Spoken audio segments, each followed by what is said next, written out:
আজকে যে অঙ্কগুলো নিয়ে আলোচনা করব তা হলো একই হর বিশিষ্ট দুটি ভগ্নাংশের বিয়োগফল।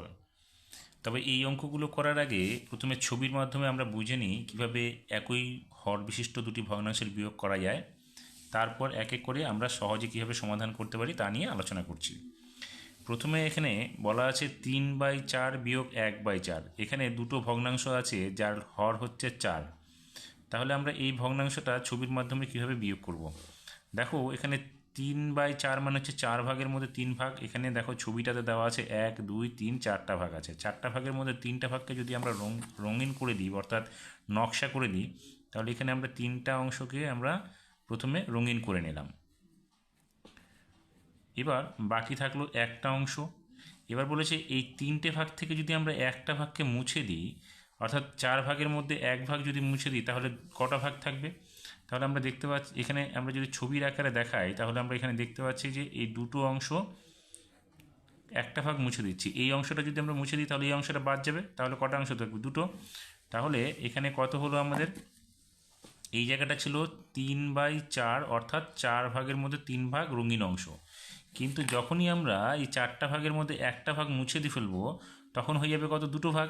তাহলে এখানে আমরা লিখব 2/4, অর্থাৎ 4 ভাগের মধ্যে 2 ভাগ রঙিন অংশ থেকে যাবে। তাহলে আমরা দেখতে পাচ্ছি যে 3/4 অংশ থেকে যদি আমরা 1/4 অংশ, অর্থাৎ 4 ভাগের থেকে 3 ভাগ, চার ভাগের মধ্যে 3 ভাগ যে অংশটা আছে তার থেকে যদি আমরা 4 ভাগের মধ্যে 1 ভাগ অংশ মুছে ফেলি, তাহলে আমরা কত পাবো? 2/4, অর্থাৎ 4 ভাগের মধ্যে 2 ভাগ পাবো। তাহলে এখানে বিয়োগফলটা হচ্ছে 2/4। এবার আমরা যদি দেখি, দেখো এখানে হরটা 4 আছে, আমরা হর 4 লিখে রাখলাম এখানে। এবার 3 থেকে 1কে বিয়োগ করলে আমরা 2 পেয়ে যাবো। তাহলে এটা হলো সরাসরি আমরা বিয়োগটা এইভাবে করতে পারি। পরের যে ছবিটাতে আছে দেখো 5 ভাগের মধ্যে 4 ভাগ থেকে বা 4/5 ভাগ 5 অংশ থেকে আমরা 2/5 যে ভগ্নাংশ আছে সেইটা আমরা কীভাবে বিয়োগ করব। তাহলে এখানে প্রথমে 5 ভাগের মধ্যে 4 ভাগ আমরা রঙিন করে নিচ্ছি। তাহলে 1 2 3 4টা ভাগ হলো। তাহলে আমরা এই 4টা ভাগকে এখানে রঙিন করে দেখালাম। তাহলে এখানে 4টা ভাগকে আমরা রঙিন করে দেখাচ্ছি।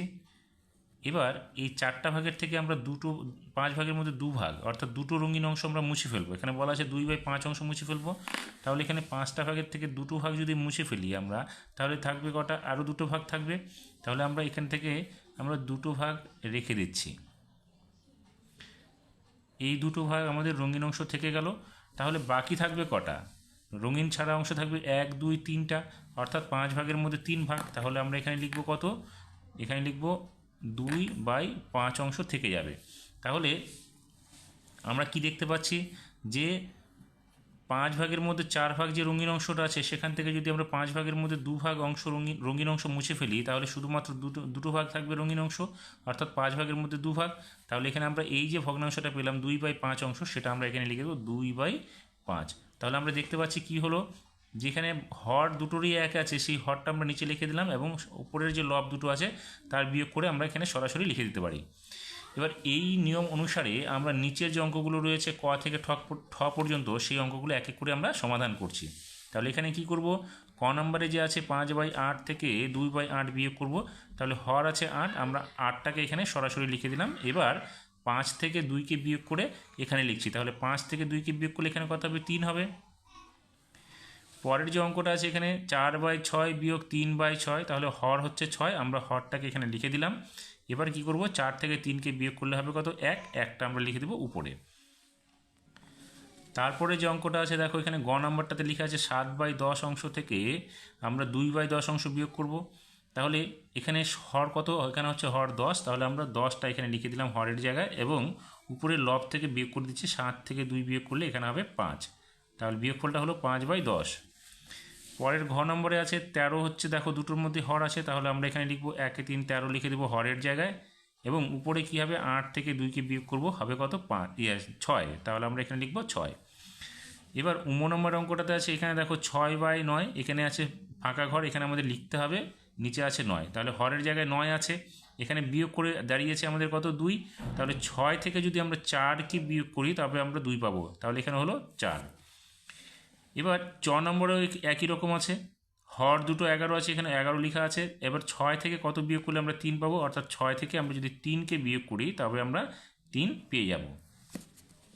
এখানে 6 নম্বরে বলেছে ফাঁকা ঘর, তার এখানে অংশটা আমাদের লিখতে হবে। নিচে 7 দুটোরই হর আছে, 7 এখানে বসানো আছে বিয়োগফলের জায়গায়। তাহলে আমাদের 4 আনতে হবে, অর্থাৎ কত থেকে আমরা 1 বিয়োগ করলে 4 পাবো। তাহলে এখানে 5 থেকে যদি আমরা 1 বিয়োগ করি তবে 4 পেয়ে যাব। তাহলে এখানে হবে আমাদের 5। বর্গের জন্য নম্বরটা একই রকম আছে। এখানে 11 আছে দুটোরই হর, তাহলে 11 হয়ে গেল হরের জায়গায়। এবার 4 আছে, কোনো এক সংখ্যা থেকে আমাদের 4 বিয়োগ করলে 3 পাবো। অর্থাৎ আমরা যদি 4-এর সঙ্গে 3কে যোগ করে দিই তবেই হয়ে যাবে অঙ্কটা, অথবা 7 থেকে যদি 4 বিয়োগ করি তবেও 3 হবে। তাহলে 4 আর 3 যোগ করে 7 হবে, আমরা এখানে এটা 7 লিখে দেব। এবার এখানে বলেছে 1 থেকে 1 অংশ থেকে আমাদের 2/5 বিয়োগ করতে হবে। 1 অংশ মানে কি 5/5 হবে, অর্থাৎ হর এখানে আমাদের কত হবে 5। তাহলে 5 থেকে 2 বাদ দিলে এখানে কত হবে 3 হবে, হয়ে গেল। এবার ইও নাম্বার অঙ্কটাতেও একই রকম আছে। তাহলে এখানে 1 বিয়োগ 3/7, অর্থাৎ হর কত আছে আমাদের, হর হচ্ছে 7। তাহলে আমরা এখানে লিখব 7। এবার এখানে যেহেতু হর 7, তাহলে 1 মানেই হবে 7/7 অংশ। তাহলে 7 থেকে 3কে বিয়োগ করলে এখানে হবে 4। এবার ট নাম্বারটাতে দেখো এখানে আছে 1 বিয়োগ 6/15, তাহলে এখানে হর কত 15, তাহলে এখানে আমরা লিখব 15। এবার এখানে 1 যেহেতু, তাহলে হর আছে 15, তাহলে এখানে 1-এর পরিবর্তে আমরা লিখতে পারি 15/15, অর্থাৎ 15 থেকে 6কে বিয়োগ করলে এখানে হবে আমাদের 9। এবার এখানে দেখো এখানে লেখা আছে 1 বিয়োগ 2/5, এই 1-এর পরিবর্তে এখানে লিখেছে দেখো, যেহেতু এখানে হর আছে 5 সেই জন্য 5/5 করেছে, যেটা হচ্ছে দুটোর ক্ষেত্রে তখন হয়ে গেল হর 5। তাহলে আমরা এখানে সরাসরি এখানে লিখব 5, এবং 5 থেকে 2কে বিয়োগ করলে কত হবে, বিয়োগফল 3 হবে। তাহলে আমরা এখানে লিখব 3। এইভাবে আমাদেরকে একই হর বিশিষ্ট দুটি ভগ্নাংশের বিয়োগফল আমরা সহজেই করতে পারি।